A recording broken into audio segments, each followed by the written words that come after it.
ਗੁਰੂ ਸਾਹਿਬ ਦੀਆਂ ਬੇਅਦਬੀਆਂ ਅਤੇ ਪਾਵਨ ਸਰੂਪ ਲਾਪਤਾ ਹੋਣ ਦੇ ਮਾਮਲੇ ਦੇ ਵਿੱਚ ਸਾਂਝੇ ਤੌਰ ਤੇ ਸ਼੍ਰੀ ਅਕਾਲ ਤਖਤ ਸਾਹਿਬ ਦੇ ਵਿੱਚ ਇੱਕ ਮੀਟਿੰਗ ਰੱਖੀ ਗਈ ਸੀ। ਇਹ ਮੀਟਿੰਗ 14 ਸਤੰਬਰ ਨੂੰ ਹੋਣੀ ਸੀ, ਜਿਸ ਤੋਂ ਬਾਅਦ ਐਸਜੀਪੀਸੀ ਦੇ ਪ੍ਰਧਾਨ ਭਾਈ ਗੋਬਿੰਦ ਸਿੰਘ ਲੌਂਗੋਵਾਲ ਵੱਲੋਂ ਬਿਆਨ ਦਿੱਤਾ ਗਿਆ ਕਿ ਦਰਬਾਰ ਸਾਹਿਬ ਦੇ ਮੰਜੀ ਹਾਲ ਦੇ ਵਿੱਚ ਕਿਸੇ ਨੂੰ ਵੀ ਪ੍ਰਦਰਸ਼ਨ ਕਰਨ ਦਾ ਅਧਿਕਾਰ ਨਹੀਂ ਹੈ। ਬਿਆਨ ਤੋਂ ਬਾਅਦ ਵੀ ਸਤਿਕਾਰ ਕਮੇਟੀਆਂ ਆਪਣੇ ਫੈਸਲੇ ਤੇ ਅੜੀਆਂ ਹੋਈਆਂ ਹਨ ਅਤੇ ਸਤਿਕਾਰ ਕਮੇਟੀ ਵੱਲੋਂ 14 ਸਤੰਬਰ ਨੂੰ ਹੀ ਮੀਟਿੰਗ ਕੀਤੀ ਜਾਵੇਗੀ, ਪਰ ਕਿਸੇ ਕਿਸਮ ਦਾ ਕੋਈ ਟਕਰਾਅ ਨਾ ਹੋਵੇ, ਇਸ ਦੇ ਚੱਲਦੇ ਹੋਏ ਦਲ ਖਾਲਸਾ ਵੱਲੋਂ ਆਪਣੀ ਮੀਟਿੰਗ ਮੁਲਤਵੀ ਕਰ ਦਿੱਤੀ ਗਈ ਹੈ ਅਤੇ ਇਹ ਸਮਾਂ ਹੁਣ 17 ਸਤੰਬਰ ਦਾ ਕਰ ਦਿੱਤਾ ਗਿਆ ਹੈ। ਇਸ ਸਬੰਧ ਦੇ ਵਿੱਚ ਦਲ ਖਾਲਸਾ ਦੇ ਸਰਦਾਰ ਨਾਰਾਇਣ ਸਿੰਘ ਚੌੜਾ ਅਤੇ ਕੰਵਰਪਾਲ ਸਿੰਘ ਵੱਲੋਂ ਜਾਣਕਾਰੀ ਦਿੱਤੀ ਗਈ। ਵਾਹਿਗੁਰੂ ਜੀ ਕਾ ਖਾਲਸਾ, ਵਾਹਿਗੁਰੂ ਜੀ ਕੀ ਫਤਿਹ। 9 ਸਤੰਬਰ ਨੂੰ ਸ਼ਹੀਦ ਭਾਈ ਸੁਖਦੇਵ ਸਿੰਘ ਸੁੱਖਾ ਦੇ ਸਤਿਕਾਰਯੋਗ ਮਾਤਾ ਜੀ ਦੇ ਅੰਤਮ ਅਰਦਾਸ ਜਿਹੜੀ ਗੁਰਦੁਆਰਾ ਝੰਡਾ ਬੁੰਗਾ ਦਰਬਾਰ ਸਾਹਿਬ ਵਿਖੇ ਹੋਈ, ਉਪਰੰਤ ਦਲ ਖਾਲਸਾ ਦੇ ਦਫ਼ਤਰ ਪੰਥਕ ਜਥੇਬੰਦੀਆਂ ਦੀ ਇੱਕ ਇਕੱਤਰਤਾ ਹੋਈ। ਅਕਾਲੀ ਦਲ ਅੰਮ੍ਰਿਤਸਰ ਵੱਲੋਂ ਸਰਦਾਰ ਜਸਕਰਨ ਸਿੰਘ ਕਾਨ ਸਿੰਘ ਵਾਲਾ, ਯੂਨਾਈਟਿਡ ਅਕਾਲੀ ਦਲ ਵੱਲੋਂ ਸਰਦਾਰ ਗੁਰਦੀਪ ਸਿੰਘ ਬਠਿੰਡਾ, ਦਲ ਖਾਲਸਾ ਵੱਲੋਂ Harpal Singh Cheema, Satnam Singh Paonta Sahib, Harcharanjit Singh Dhami, alliance for Sikh organisations ਵੱਲੋਂ ਡਾਕਟਰ ਸੁਖਪ੍ਰੀਤ ਸਿੰਘ, ਸੰਵਾਦ ਸੰਸਥਾ ਵੱਲੋਂ ਪਰਮਜੀਤ ਸਿੰਘ ਗਾਜ਼ੀ ਹਾਜ਼ਰ ਸੀਗੇ। ਵਿਚਾਰ ਵਟਾਂਦਰੇ ਉਪਰੰਤ ਇੱਕ ਫੈਸਲਾ ਹੋਇਆ ਕਿ ਸਮੂਹ ਪੰਥਕ ਜਥੇਬੰਦੀਆਂ ਦੀ ਇੱਕ ਇਕੱਤਰਤਾ 14 ਸਤੰਬਰ ਨੂੰ ਅਕਾਲ ਤਖਤ ਸਾਹਿਬ ਵਿਖੇ ਸੱਦੀ ਜਾਵੇਗੀ ਅਤੇ ਮੁੱਦਾ ਹੋਏਗਾ ਲਾਪਤਾ ਪਾਵਨ ਸਰੂਪਾਂ ਦਾ।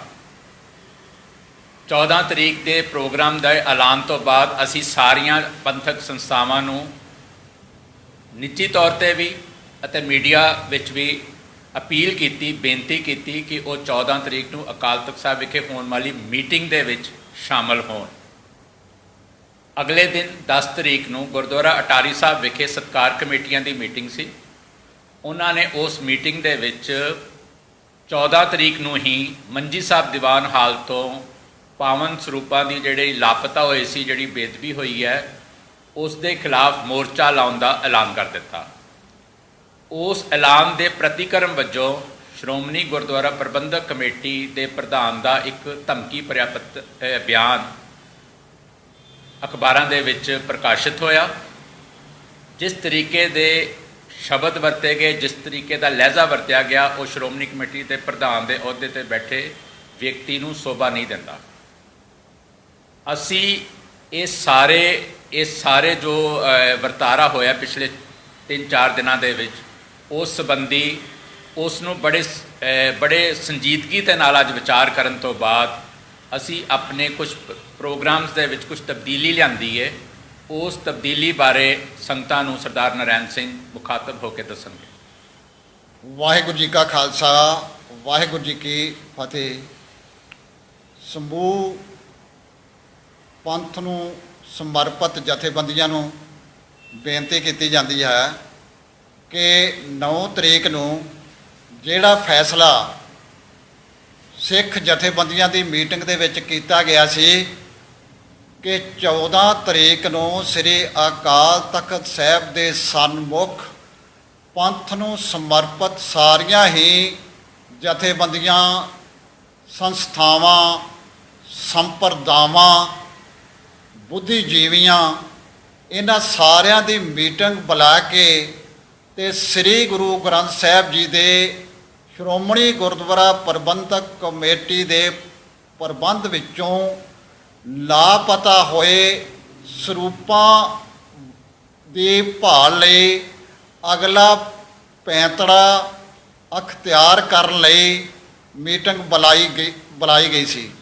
ਪਰ ਸ਼੍ਰੋਮਣੀ ਗੁਰਦੁਆਰਾ ਪ੍ਰਬੰਧਕ ਕਮੇਟੀ ਦੇ ਪ੍ਰਧਾਨ ਨੇ ਸਤਿਕਾਰ ਕਮੇਟੀਆਂ ਵੱਲੋਂ 10 ਤਰੀਕ ਨੂੰ ਲਏ ਫੈਸਲੇ ਤੋਂ ਬਾਅਦ ਜਿਹੜਾ ਆਪਣਾ ਪ੍ਰਤੀਕਰਮ ਪ੍ਰਗਟ ਕੀਤਾ ਵਾ, ਉਹ ਜਿਹੜਾ ਵਾ ਇਸ ਸੰਸਥਾ ਦੇ ਮੁਖੀ ਨੂੰ ਸ਼ੋਭਾ ਨਹੀਂ ਦਿੰਦਾ, ਜਿਹੜੀ ਸ਼ਬਦਾਵਲੀ ਉਹਨਾਂ ਵੱਲੋਂ ਵਰਤੀ ਗਈ ਆ। ਉਹਨਾਂ ਵੱਲੋਂ ਵਰਤੀ ਗਈ ਸ਼ਬਦਾਵਲੀ ਤੋਂ ਸਪਸ਼ਟ ਹੁੰਦਾ ਵਾ ਕਿ ਇਸ ਦਿਨ ਇੱਕ ਟਕਰਾਅ ਦਾ ਮਾਹੌਲ ਬਣ ਜਾਏਗਾ, ਜਿਹਦੇ ਵਿੱਚ ਪੂਰੀ ਦੁਨੀਆ ਸਿੱਖਾਂ ਦਾ ਆਪੋ ਵਿੱਚ ਲੜਨ ਦਾ ਦ੍ਰਿਸ਼ ਵੇਖੇਗੀ। ਅਸੀਂ ਜਿੱਥੇ ਗੋਬਿੰਦ ਸਿੰਘ ਪ੍ਰਧਾਨ ਸ਼੍ਰੋਮਣੀ ਕਮੇਟੀ ਦੇ ਵੱਲੋਂ ਵਰਤੀ ਗਈ ਇਹ ਸ਼ਬਦਾਵਲੀ ਦੀ ਨਿਖੇਧੀ ਕਰਦੇ ਹਾਂ, ਉੱਥੇ ਹੀ ਅਸੀਂ ਸਮੂਹ ਪੰਥ ਨੂੰ ਸਮਰਪਿਤ ਜਥੇਬੰਦੀਆਂ ਨੂੰ ਦੁਬਾਰਾ ਬੇਨਤੀ ਕਰਦੇ ਹਾਂ ਕਿ 14 ਤਰੀਕ ਵਾਲੀ ਮੀਟਿੰਗ 17 ਤਰੀਕ ਤੱਕ ਮੁਲਤਵੀ ਕਰ ਦਿੱਤੀ ਗਈ ਹੈ। ਹੁਣ 17 ਤਰੀਕ ਨੂੰ ਇਹ ਮੀਟਿੰਗ ਜਿਹੜੀ ਆ ਦਿਨ ਦੇ 11 ਵਜੇ ਸ੍ਰੀ ਅਕਾਲ ਤਖਤ ਸਾਹਿਬ ਦੇ ਸਨਮੁਖ ਕੀਤੀ ਜਾਵੇਗੀ, ਤੇ ਜਿਹਦੇ ਵਿੱਚ ਇਹ ਫੈਸਲਾ ਕੀਤਾ ਜਾਵੇਗਾ ਕਿ ਜਿਹੜੇ ਲਾਪਤਾ ਸਰੂਪ ਨੇ ਉਹ ਕਿੱਥੇ ਨੇ, ਕਿੰਨ ਭੇਜੇ, ਕਿਉਂ ਭੇਜੇ, ਕਿਹਦੇ ਹੁਕਮ ਨਾਲ ਭੇਜੇ, ਤੇ ਉਹਨਾਂ ਦੀ ਵਰਤਮਾਨ ਸਥਿਤੀ ਕੀ ਆ। ਜੋ ਵੀ 48 ਕਮੇਟੀ ਦੀ ਰਿਪੋਰਟ ਦੇ ਵਿੱਚ ਜੋ ਤੱਥ ਸਾਹਮਣੇ ਆਏ ਨੇ ਜਾਂ ਜਿਹੜੇ ਤੱਥ ਅਜੇ ਅਧੂਰੇ ਰਹਿ ਗਏ ਨੇ, ਉਹਨਾਂ ਨੂੰ ਪੂਰਾ ਕਰਨ ਲਈ ਤੇ ਜੋ ਇਹ ਬਹੁਤ ਹੀ ਗੰਭੀਰ ਮੁੱਦਾ ਹੈ, ਇਸ ਦੀ ਗੰਭੀਰਤਾ ਨੂੰ ਵੇਖਦੇ ਹੋਏ ਉਸ ਦਿਨ 17 ਤਰੀਕ ਨੂੰ ਸਮੁੱਚੀਆਂ ਪੰਥ ਨੂੰ ਸਮਰਪਿਤ ਜਥੇਬੰਦੀਆਂ ਦੇ ਵਿਚਾਰ ਲੈਣ ਤੋਂ ਬਾਅਦ ਇੱਕ ਸੁਰਤਾ ਨਾਲ, ਇੱਕ ਸੋਚ, ਇੱਕ ਪੈਂਤੜਾ ਤੇ ਇੱਕ ਨੀਤੀ ਉਲੀਕੀ ਜਾਵੇਗੀ ਤੇ ਉਹਦੇ ਨਾਲ ਅਗਲਾ ਕਦਮ ਚੁੱਕਿਆ ਜਾਵੇਗਾ। ਉਹ ਕਦਮ ਦਾ ਫੈਸਲਾ ਉਸ ਮੀਟਿੰਗ ਦੇ ਵਿੱਚ ਹੋਵੇਗਾ। ਪਰ ਅਸੀਂ ਦੁਬਾਰਾ ਬੇਨਤੀ ਕਰਦੇ ਹਾਂ, ਅਪੀਲ ਕਰਦੇ ਹਾਂ ਸ਼੍ਰੋਮਣੀ ਗੁਰਦੁਆਰਾ ਪ੍ਰਬੰਧਕ ਕਮੇਟੀ ਦੇ ਪ੍ਰਧਾਨ ਨੂੰ ਕਿ ਜੋ ਉਸਨੇ ਸ਼ਬਦਾਵਲੀ ਵਰਤੀ ਹੈ, ਜਿੱਥੇ ਉਸ ਅਹੁਦੇ ਨੂੰ ਸ਼ੋਭਾ ਨਹੀਂ ਦਿੰਦੀ, ਉੱਥੇ ਉਸ ਨੂੰ ਖੁਦ ਹੀ ਇਹ ਸੋਚਣਾ ਚਾਹੀਦਾ ਹੈ ਕਿ ਉਸ ਨੇ ਜੋ ਸ਼ਬਦਾਵਲੀ ਵਰਤੀ ਹੈ ਉਸ ਤੋਂ ਆਪਣੇ ਆਪ ਨੂੰ ਕਿਵੇਂ ਬਚਾਉਣਾ ਹੈ ਤੇ ਉਹ ਸ਼ਬਦਾਵਲੀ ਨੂੰ ਕਿਵੇਂ ਵਾਪਸ ਲੈਣਾ ਹੈ, ਇਹ ਉਹਦੀ ਜ਼ਿੰਮੇਵਾਰੀ ਹੈ। ਵਾਹਿਗੁਰੂ ਜੀ ਕਾ ਖਾਲਸਾ, ਵਾਹਿਗੁਰੂ ਜੀ ਕੀ ਫਤਿਹ। ਅਸੀਂ ਇੱਕ ਗੱਲ ਹੋਰ ਵੀ ਸੰਗਤਾਂ ਦੇ ਸਾਹਮਣੇ ਰੱਖਣਾ ਚਾਹੁੰਦੇ ਹਾਂ ਕਿ ਸ਼੍ਰੋਮਣੀ ਗੁਰਦੁਆਰਾ ਪ੍ਰਬੰਧਕ ਕਮੇਟੀ ਪ੍ਰਬੰਧ ਕਰ ਰਹੀ ਹੈ ਦਰਬਾਰ ਸਾਹਿਬ ਦਾ, ਗੁਰੂ ਘਰਾਂ ਦਾ।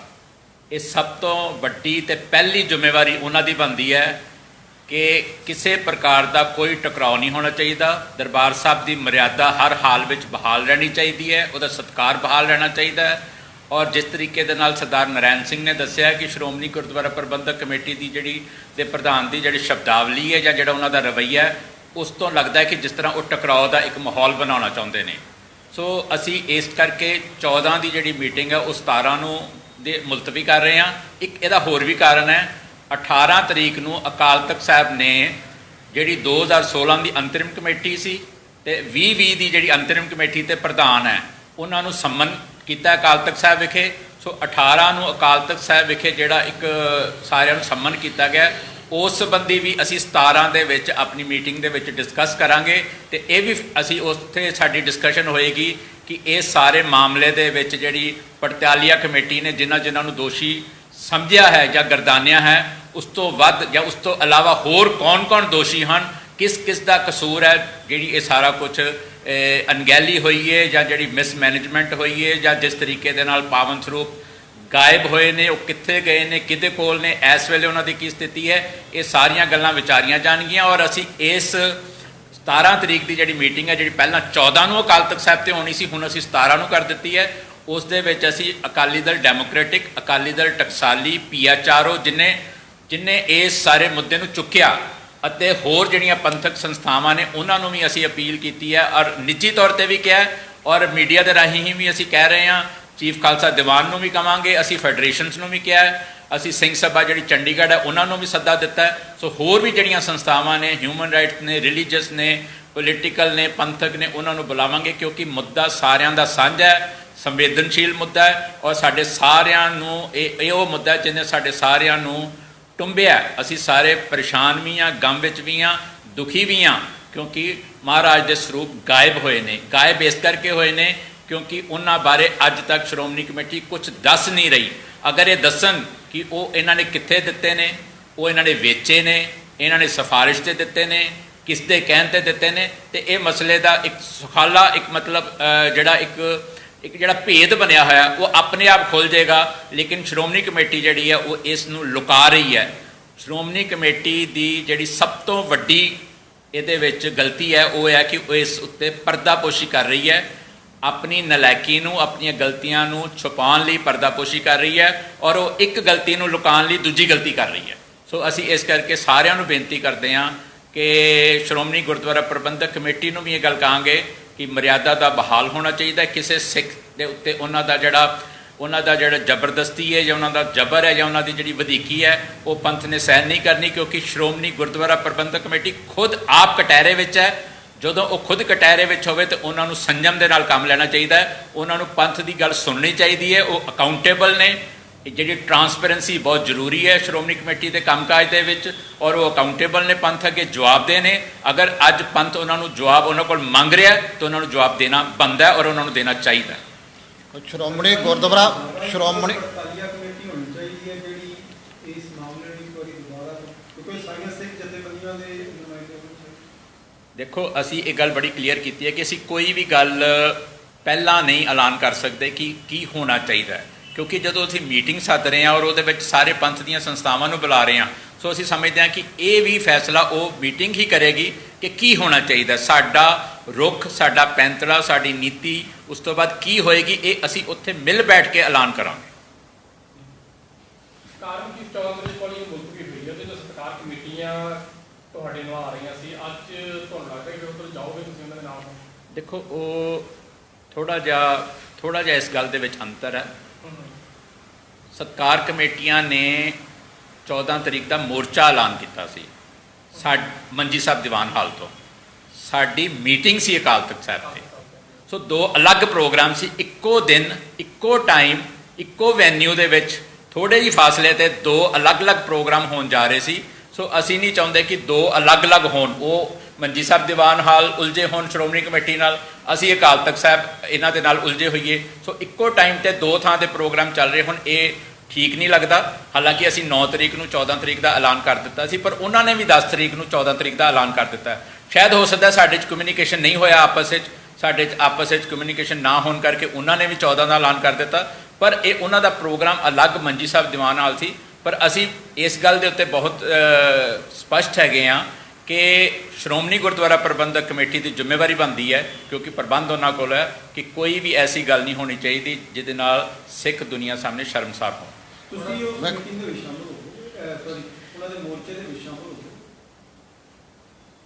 ਜਿਹੜਾ ਮੋਰਚਾ ਸਰਕਾਰ ਕਮੇਟੀਆਂ ਨੇ ਅਸੀਂ ਦੇਖੋ ਇੱਕ ਮਿੰਟ, ਮੈਂ ਤੁਹਾਡੇ ਪਹਿਲੇ ਸਵਾਲ ਦੇ ਜਵਾਬ 'ਚ ਬੜਾ ਕਲੀਅਰ ਕਰ ਦਿੱਤਾ ਹੈ ਕਿ ਅਸੀਂ ਕੀ ਕਰਨਾ ਹੈ। ਅਸੀਂ 17 ਤਰੀਕ ਨੂੰ ਫੈਸਲਾ ਕਰਨਾ। ਅਸੀਂ ਆਪਣੇ ਆਪ ਹੁਣ ਇਕੱਲੇ ਨਹੀਂ ਹਾਂ, ਨਾ ਕੰਵਰਪਾਲ ਸਿੰਘ ਆਪ ਕੋਈ ਫੈਸਲਾ ਕਰ ਸਕਦਾ, ਨਾ ਨਰੈਣ ਸਿੰਘ ਕਰ ਸਕਦੇ ਨੇ। ਜਦੋਂ ਅਸੀਂ 9 ਤਰੀਕ ਨੂੰ ਸਾਰਿਆਂ ਦੇ ਵਿੱਚ, ਸਾਰੀ ਪੰਚਾਇਤ ਦੇ ਵਿੱਚ ਇਹ ਫੈਸਲਾ ਕਰ ਲਿਆ ਕਿ ਹੁਣ ਅੱਗੋਂ ਤੋਂ ਅਲੱਗ-ਅਲੱਗ ਪ੍ਰੋਗਰਾਮ ਨਹੀਂ ਕਰਨੇ, ਹੁਣ ਜੋ ਵੀ ਕਰਾਂਗੇ ਇਕੱਠੇ ਹੋ ਕੇ ਸਾਂਝੇ ਰੂਪ ਦੇ ਵਿੱਚ ਕਰਾਂਗੇ। ਸੋ ਅਸੀਂ ਅੱਜ ਇਸ ਸਥਿਤੀ ਦੇ ਵਿੱਚ ਨਹੀਂ ਹੈ ਕਿ ਅਸੀਂ ਕੋਈ ਗੱਲ ਦੀ ਕਮਿਟਮੈਂਟ ਕਰੀਏ। ਅਸੀਂ ਹੁਣ ਜੋ ਵੀ ਫੈਸਲਾ ਕਰਾਂਗੇ 17 ਦੀ ਸਾਂਝੀ ਮੀਟਿੰਗ 'ਚ ਹੋਏਗਾ। ਕੰਵਰਪਾਲ ਜੀ ਤੋਂ ਇਹ ਕਿਹਾ ਕਿ ਇਕੱਠੇ ਪ੍ਰੋਗਰਾਮ ਹੋਣੇ ਚਾਹੀਦੇ ਆ। 14 ਤੁਸੀਂ ਰੱਖਿਆ, ਤੁਹਾਡੇ ਪ੍ਰੋਗਰਾਮ ਦੇ ਕਾਰਨ ਹੀ 14 ਨੂੰ ਅਟਾਰੀ ਸਾਹਿਬ ਤੋਂ 14 ਤਰੀਕ ਵਾਲੇ ਦਿਨ ਰੱਖ ਦਿੱਤਾ ਗਿਆ ਇਕੱਠਾ ਪ੍ਰੋਗਰਾਮ। ਤੇ ਫਿਰ ਗਾਂਵ ਵਾਸਤੇ ਪੰਥ ਕਿੱਦਾਂ ਇਕੱਠਾ ਹੋ ਸਕਦਾ ਵਾ? ਦੇਖੋ ਕੱਲ ਸਪੈਸ਼ਲ ਤੌਰ ਦੇ ਉੱਤੇ ਜਿਹੜੀਆਂ ਜਥੇਬੰਦੀਆਂ ਨੇ ਮੀਟਿੰਗ ਦੇ ਵਿੱਚ ਫੈਸਲਾ ਲਿਆ ਸੀ, ਮੈਂ ਉਹਨਾਂ ਦੇ ਨੁਮਾਇੰਦੇ ਤੌਰ ਦੇ ਉੱਤੇ ਸਤਿਕਾਰ ਕਮੇਟੀਆਂ ਦੇ ਜਿਹੜੇ ਆਗੂ ਨੇ, ਜਿਹਦੇ ਵਿੱਚ ਭਾਈ ਮੁੱਛਲ ਸਾਹਿਬ, ਭਾਈ ਖੋਸਾ ਸਾਹਿਬ ਤੇ 4-5 ਹੋਰ ਸਿੰਘ ਸਨ, ਉਹਨਾਂ ਸਾਰਿਆਂ ਦੀ ਮੀਟਿੰਗ ਸਾਡੀ 3 ਘੰਟੇ ਮੀਟਿੰਗ ਹੋਈ ਆ। ਪਰ ਉਹ ਮੀਟਿੰਗ ਦੇ ਵਿੱਚ ਫੈਸਲਾ ਇਹ ਕੀਤਾ ਗਿਆ ਹੈ ਕਿ ਉਹ ਸਾਡੀ ਮੀਟਿੰਗ ਦੇ ਵਿੱਚ ਸ਼ਾਮਲ ਹੋਣਗੇ। ਉਹਨਾਂ ਨੇ ਕਿਹਾ ਸੀ ਕਿ ਅਸੀਂ ਮੀਟਿੰਗ ਦੇ ਵਿੱਚ ਸ਼ਾਮਲ ਹੋਵਾਂਗੇ, ਉੱਥੇ ਆਪਣੇ ਵਿਚਾਰ ਦਿਆਂਗੇ। ਪਰ ਜਦੋਂ ਬਿਆਨ ਆ ਗਿਆ ਸ਼੍ਰੋਮਣੀ ਗੁਰਦੁਆਰਾ ਪ੍ਰਬੰਧਕ ਕਮੇਟੀ ਦੇ ਪ੍ਰਧਾਨ ਦਾ, ਤੇ ਉਹਨੇ ਅਜਿਹੀ ਸ਼ਬਦਾਵਲੀ ਵਰਤੀ ਜਿਹੜੀ ਸ਼ਬਦਾਵਲੀ ਨਾ ਉਹਦੇ ਅਹੁਦੇ ਨੂੰ ਸ਼ੋਭਾ ਦਿੰਦੀ ਆ ਤੇ ਨਾ ਉਹ ਪੂਰੇ ਸਿੱਖ ਜਗਤ ਦੀਆਂ ਭਾਵਨਾਵਾਂ ਨੂੰ ਹੀ ਸੰਤੁਸ਼ਟ ਕਰਨ ਵਾਲੀ ਆ। ਉਹ ਇੱਕ ਅਜਿਹਾ ਦ੍ਰਿਸ਼ ਪੈਦਾ ਕਰਨ ਦਾ ਯਤਨ ਆ ਜਿਹਦੇ ਵਿੱਚ ਸਰਕਾਰ ਨੂੰ, ਖਾਸ ਕਰਕੇ ਪੁਲਿਸ ਨੂੰ ਤੇ ਖੁਫੀਆ ਏਜੰਸੀਆਂ ਨੂੰ ਦਖਲ ਅੰਦਾਜ਼ੀ ਕਰਨ ਦਾ ਸੱਦਾ ਦਿੱਤਾ ਗਿਆ ਵਾ। ਅਸੀਂ ਨਹੀਂ ਚਾਹੁੰਦੇ ਕਿ ਸ੍ਰੀ ਦਰਬਾਰ ਸਾਹਿਬ ਸਮੂਹ ਦੇ ਵਿੱਚ ਸਿੱਖ ਆਪੋ 'ਚ ਲੜਦੇ ਦਿਖਾਈ ਦੇਣ ਜਾਂ ਉਹਨਾਂ ਉੱਤੇ ਪੁਲਿਸ ਜ਼ਬਰਦਸਤੀ ਕਰੇ।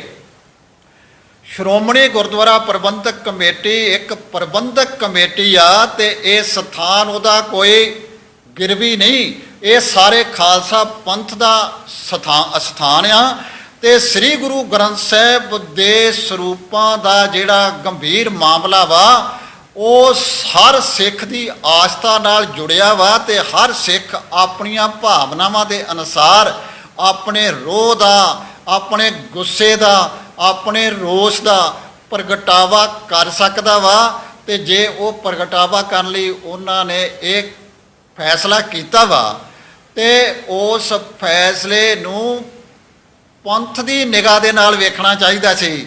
ਇਹ ਨਹੀਂ ਕਿ ਉਹਨੂੰ ਕਿਸੇ ਦੁਸ਼ਮਣ ਦੀ ਨਿਗਾਹ ਦੇ ਨਾਲ ਵੇਖਣਾ ਚਾਹੀਦਾ ਸੀ। ਸੋ ਇਹਨੇ ਜੋ ਭਾਈ ਗੋਬਿੰਦ ਸਿੰਘ ਪ੍ਰਧਾਨ ਸ਼੍ਰੋਮਣੀ ਗੁਰਦੁਆਰਾ ਪ੍ਰਬੰਧਕ ਕਮੇਟੀ ਦੀ ਜਿਹੜੀ ਸ਼ਬਦਾਵਲੀ ਆ, ਉਹ ਜਿਹੜੀ ਸ਼ਬਦਾਵਲੀ ਨੂੰ ਪੰਥ ਨੇ ਚੰਗਾ ਨਹੀਂ ਸਮਝਿਆ ਤੇ ਅਸੀਂ ਇਹ ਸਾਰੀ ਗੱਲਬਾਤ ਦੇ ਉੱਤੇ ਜੋ ਸਥਿਤੀ ਬਣ ਰਹੀ ਆ, ਸਾਰੀਆਂ ਹੀ ਇਹਦੇ ਵਿੱਚ ਜਿਹੜੀਆਂ ਸ਼ਾਮਲ ਜਥੇਬੰਦੀਆਂ ਸੀ ਉਹਨਾਂ ਨੇ ਗੰਭੀਰਤਾ ਦੇ ਨਾਲ ਵਿਚਾਰ ਕਰਨ ਤੋਂ ਬਾਅਦ ਇਹ ਫੈਸਲਾ ਲਿਆ ਵਾ ਕਿ 17 ਤਰੀਕ ਦੀ, ਕਿਉਂਕਿ ਜਦੋਂ ਜੇ ਉਧਰ ਪੁਲਿਸ ਜ਼ਬਰਦਸਤੀ ਕਰੇਗੀ ਜਾਂ ਅੱਗੋਂ ਉਹਨਾਂ ਦੀ ਟਾਸਕ ਫੋਰਸ ਕੋਈ ਅੱਗੋਂ ਹਮਲਾਵਰ ਰੁਖ ਅਪਣਾਏਗੀ ਤੇ ਜਿਹੜੀ ਸਾਡੀ ਮੀਟਿੰਗ ਇੱਥੇ ਚੱਲ ਰਹੀ ਹੋਵੇਗੀ ਉਹ ਵੀ ਪ੍ਰਭਾਵਿਤ ਹੋਵੇਗੀ। ਉਹਦੇ ਨਾਲ ਸ੍ਰੀ ਅਕਾਲ ਤਖਤ ਸਾਹਿਬ ਦੀ ਪਵਿੱਤਰਤਾ ਉੱਤੇ ਵੀ ਆਂਚ ਆਉਣ ਦਾ ਖਤਰਾ ਵਾ। ਇਸ ਕਰਕੇ ਅਸੀਂ ਸ਼੍ਰੋਮਣੀ ਗੁਰਦੁਆਰਾ ਪ੍ਰਬੰਧਕ ਕਮੇਟੀ ਨੂੰ ਵੀ ਅਪੀਲ ਕਰਨੇ ਆ ਕਿ ਉਹ ਇੱਕ ਪੰਥ ਦੇ ਕਟਹਿਰੇ ਵਿੱਚ ਖੜੀ ਹੋ ਚੁੱਕੀ ਆ ਤੇ ਪੰਥ ਨੂੰ ਜਵਾਬ ਦੇ ਆ ਤੇ ਸਿੱਖ ਉਹਨਾਂ ਕੋਲੋਂ ਜਵਾਬ ਮੰਗਦੇ ਆ। ਤੇ ਜਵਾਬ ਦਾ ਮੁੱਖ ਮੁੱਦਾ ਕੀ ਆ ਕਿ ਸਰੂਪ ਕਿੰਨੇ, ਕਿਉਂ, ਕਿਵੇਂ, ਕਿੱਥੇ ਤੇ ਕਿਸ ਦੇ ਹੁਕਮ ਨਾਲ ਭੇਜੇ ਤੇ ਉਹਨਾਂ ਦੀ ਵਰਤਮਾਨ ਸਥਿਤੀ ਜਿਹੜੀ ਆ ਉਹ ਕੀ ਆ। ਜੇ ਇਹ ਪੁੱਛਣ ਦੇ ਵਾਸਤੇ ਕੋਈ ਵੀ ਸਿੱਖ ਆਪਣਾ ਕਦਮ ਚੁੱਕਦਾ ਤੇ ਇਹਨਾਂ ਨੂੰ ਬੜੀ ਨਿਮਰਤਾ ਦੇ ਨਾਲ ਦੱਸਣਾ ਚਾਹੀਦਾ, ਉਹਦੇ ਉੱਤੇ ਪਰਦਾਪੋਸ਼ੀ ਕਰਨ ਦੇ ਤਰੀਕੇ ਨਹੀਂ ਬਣਾਉਣੇ ਚਾਹੀਦੇ ਜਾਂ ਜ਼ਬਰਦਸਤੀ ਕਦਮ ਚੁੱਕਣ ਵਾਲੀ ਧਮਕੀ ਨਹੀਂ ਦੇਣੀ ਚਾਹੀਦੀ। ਉਹਦੀ ਬਿਆਨਬਾਜ਼ੀ ਇੱਕ ਧਮਕੀ ਆ ਤੇ ਉਹ ਧਮਕੀ ਦੇ ਨਾਲ ਜੋ ਮਾਹੌਲ ਖਰਾਬ ਹੋਣ ਦਾ ਡਰ ਪੈਦਾ ਹੋ ਗਿਆ ਵਾ, ਅਸੀਂ ਉਹਨੂੰ ਧਿਆਨ ਵਿੱਚ ਰੱਖਦਿਆਂ ਹੋਇਆਂ ਅਕਾਲ ਤਖਤ ਸਾਹਿਬ ਦੀ ਪਵਿੱਤਰਤਾ ਨੂੰ, ਸ੍ਰੀ ਦਰਬਾਰ ਸਾਹਿਬ ਸਮੂਹ ਦੀ ਪਵਿੱਤਰਤਾ ਨੂੰ ਅਤੇ ਸਿੱਖ ਕੌਮ ਦੇ ਮਾਣ, ਸਨਮਾਨ, ਇੱਜ਼ਤ ਤੇ ਆਬਰੂ ਨੂੰ ਧਿਆਨ ਵਿੱਚ ਰੱਖ ਕੇ ਫੈਸਲਾ ਲਿਆ ਕਿ ਉਹ ਮੀਟਿੰਗ ਜਿਹੜੀ ਆ 14 ਦੇ ਥਾਂ 17 ਨੂੰ ਕਰ ਦਿੱਤੀ ਜਾਵੇਗੀ। ਜਿਸ ਤਰ੍ਹਾਂ ਪਹਿਲਾਂ ਦੱਸਿਆ ਕਿ ਅਸੀਂ ਪਰਸਨਲ ਤੌਰ ਦੇ ਉੱਤੇ ਵੀ ਤੇ ਪ੍ਰੈਸ ਦੇ ਰਾਹੀਂ ਵੀ ਸਮੂਹ ਸਿੱਖ ਜਗਤ ਦੀਆਂ ਨੁਮਾਇੰਦਾ ਜਥੇਬੰਦੀਆਂ ਨੂੰ ਸੱਦਾ ਦਿੱਤਾ ਸੀ ਤੇ ਹੁਣ ਉਹਨਾਂ ਨੂੰ ਅਸੀਂ ਬੇਨਤੀ ਕੀਤੀ ਹੈ ਕਿ 14 ਦੀ ਥਾਂ 17 ਨੂੰ ਉਸ ਮੀਟਿੰਗ ਦੇ ਵਿੱਚ ਸ਼ਾਮਲ ਹੋਣ। ਤੇ ਜਿਹੜਾ ਤੁਸੀਂ ਗੱਲ ਇਹ ਕਹੀ ਆ ਕਿ ਤੁਸੀਂ ਉਹਨਾਂ ਦਾ ਸਮਰਥਨ ਕਰੋਗੇ ਕਿ ਜਾਂ ਨਹੀਂ ਕਰੋਗੇ, ਜੇ ਉਹ ਮੋਰਚਾ ਲਾਉਂਦੇ ਆ ਤੇ ਉਹਨਾਂ ਦਾ ਹੱਕ ਬਣਦਾ ਵਾ ਕਿ ਉਹਨਾਂ ਵੀ ਇਹੀ ਪੁੱਛਣਾ ਵਾ ਕਿ ਸਰੂਪ ਕਿੱਥੇ ਨੇ। ਸਮਰਥਨ ਕਰੋਗੇ ਜਾਂ ਨਾ ਕਰੋਗੇ? ਹਾਂ, ਤੁਸੀਂ ਕਿਹਾ ਸਮਰਥਨ ਕਰੋਗੇ ਜਾਂ ਨਾ ਕਰੋਗੇ, ਲੇਕਿਨ ਅਸੀਂ ਜਿਹੜਾ ਫੈਸਲਾ ਸਾਰਿਆਂ ਨੇ ਇਕੱਠਿਆਂ ਹੀ ਕਰਨਾ ਵਾ, ਪਰ ਉਹਨਾਂ ਦਾ ਜਿਹੜਾ ਪ੍ਰੋਗਰਾਮ ਆ ਉਹਦੇ ਨਾਲ ਸਮੁੱਚੇ ਸਿੱਖ ਜਗਤ ਦੀ ਹੀ ਸਹਿਮਤੀ ਆ। ਬੇਸ਼ੱਕ ਉਹਨਾਂ ਦੇ ਕਦਮ ਦਾ ਤਰੀਕਾ ਕੋਈ ਵੀ ਹੋਵੇ, ਜੇ ਉਹਨਾਂ ਉੱਤੇ ਕੋਈ ਵੀ ਹਮਲਾਵਰ ਰੁਖ ਅਪਣਾਇਆ ਜਾਂਦਾ ਤੇ ਪੂਰਾ ਸਿੱਖ ਜਗਤ ਹੀ ਉਹਦੀ ਨਿਖੇਧੀ ਕਰੇਗਾ ਤੇ ਸ਼੍ਰੋਮਣੀ ਗੁਰਦੁਆਰਾ ਪ੍ਰਬੰਧਕ ਕਮੇਟੀ ਨੂੰ ਉਹਦੇ ਵਿੱਚ ਵੀ ਦੋਸ਼ੀ ਹੀ ਸਮਝਿਆ ਜਾਏਗਾ। ਲੰਗੋਵਾਲ ਦੇ ਬਿਆਨ ਤੋਂ ਬਾਅਦ ਉਸੇ ਦਾ ਬਿਆਨ ਵੀ ਆ ਗਿਆ ਸੀ, ਨਾਲ ਹੀ ਉਹ ਕਹਿ ਦਿੱਤਾ ਸੀ ਕਿ ਅਸੀਂ ਮੀਟਿੰਗ ਉੱਥੇ ਹੀ ਕਰਾਂਗੇ, ਮੋਰਚਾ ਉੱਥੇ ਹੀ ਲਾਵਾਂਗੇ। ਦੇਖੋ, ਪਹਿਲੀ ਸਰਦਾਰ ਨਰਾਇਣ ਸਿੰਘ ਨੇ ਜਿਵੇਂ ਸਪਸ਼ਟ ਕੀਤਾ ਕਿ ਜੇਕਰ ਅਸੀਂ ਅਕਾਲ ਤਖਤ ਸਾਹਿਬ 'ਤੇ ਮੀਟਿੰਗ ਕਰ ਰਹੇ ਹਾਂ ਤੇ ਉੱਧਰ ਸ਼੍ਰੋਮਣੀ ਕਮੇਟੀ ਦੀ ਜਦੋਂ ਉਹ ਸਿੰਘ ਮੋਰਚਾ ਲਾਉਣ ਆਉਂਦੇ ਨੇ ਤੇ ਸ਼੍ਰੋਮਣੀ ਕਮੇਟੀ ਜਾਂ ਟਾਸਕ ਫੋਰਸ ਦੇ ਨਾਲ ਉਹਨਾਂ ਦਾ ਕੋਈ ਉਲਝਾਅ ਜਾਂ ਟਕਰਾਅ ਹੁੰਦਾ ਹੈ ਤੇ ਕੁਦਰਤੀ ਗੱਲ ਹੈ ਕਿ ਸਾਡੀ ਜਿਹੜੀ ਅਕਾਲ ਤਖਤ ਸਾਹਿਬ ਵਾਲੀ ਮੀਟਿੰਗ ਉਹ ਵੀ ਪ੍ਰਭਾਵਿਤ ਹੋਏਗੀ। ਇਹ ਤਾਂ ਹੋ ਨਹੀਂ ਸਕਦਾ ਕਿ ਅਸੀਂ ਮੀਟਿੰਗ ਕਰੀਏ ਔਰ ਉਧਰ ਸਿੰਘ ਉਹਨਾਂ ਦੇ ਨਾਲ ਉਹ ਹਮਲਾਵਰ ਰੁਖ ਅਖਤਿਆਰ ਕਰਦੇ ਹੋਏ ਉਹਨਾਂ ਨਾਲ ਟਕਰਾਅ ਕਰਨ। ਸੋ ਜਿਸ ਸੰਜੀਦਗੀ ਦੇ ਨਾਲ ਅਸੀਂ ਮੀਟਿੰਗ ਉਲੀਕੀ ਸੀ ਔਰ ਜੇ ਉਹ ਅਸੀਂ ਇਸ ਮੀਟਿੰਗ ਦੇ ਰਾਹੀਂ ਅੱਗੇ ਆਪਣਾ ਜਿਹੜਾ ਸੰਘਰਸ਼ ਹੈ ਧਰਮਯੁੱਧ ਮੋਰਚਾ ਹੈ ਉਸ ਨੂੰ ਚਲਾਉਣਾ ਚਾਹੁੰਦੇ ਸੀਗੇ, ਉਹ ਸੰਜੀਦਗੀ ਉੱਥੇ ਉਸ ਦਿਨ ਨਹੀਂ ਹੋ ਪਾਏਗੀ ਜਾਂ ਉਸ ਸੰਜੀਦਗੀ ਦੇ ਨਾਲ ਮੀਟਿੰਗ ਨਹੀਂ ਹੋ ਪਾਏਗੀ। ਇਹ ਅਸੀਂ ਮਹਿਸੂਸ ਕੀਤਾ ਜਿਸ ਤਰ੍ਹਾਂ ਦਾ ਗੋਬਿੰਦ ਸਿੰਘ ਲੌਂਗੋਵਾਲ ਦੇ ਬਿਆਨ ਤੋਂ ਬਾਅਦ ਸਾਨੂੰ ਲੱਗਿਆ। ਸੋ ਅਸੀਂ ਇਸ ਕਰਕੇ ਮੀਟਿੰਗ 14 ਦੀ 17 ਕੀਤੀ ਹੈ। ਸੋ ਜੋ ਡਿਸੀਜਨ ਹੈ ਉਹ ਸਾਰਿਆਂ ਨੇ ਨਾਲ ਲੈਣਾ ਹੈ ਕਿਉਂਕਿ ਉੱਧਰੋਂ ਅਕਾਲ ਤਖਤ ਨੇ 18 ਦੀ ਮੀਟਿੰਗ ਵੀ ਸੱਦੀ ਹੋਈ ਹੈ। ਇਸ ਕਰਕੇ ਇੱਕ ਦਿਨ ਪਹਿਲਾਂ 17 ਨੂੰ ਅਸੀਂ ਅਕਾਲ ਤਖਤ 'ਤੇ ਇਕੱਠੇ ਹੋ ਕੇ ਅਸੀਂ ਵੀ ਆਪਣਾ ਜਿਹੜਾ ਸਾਡਾ ਜੋ ਵੀ ਸਾਡੇ ਵਿਚਾਰ ਨੇ ਔਰ ਜੋ ਸਾਡਾ ਅਗਲਾ ਪ੍ਰੋਗਰਾਮ ਹੈ ਅਸੀਂ ਉੱਥੋਂ ਐਲਾਨ ਕਰਾਂਗੇ। ਵਾਹਿਗੁਰੂ ਜੀ ਕਾ ਖਾਲਸਾ, ਵਾਹਿਗੁਰੂ ਜੀ ਕੀ ਫਤਿਹ।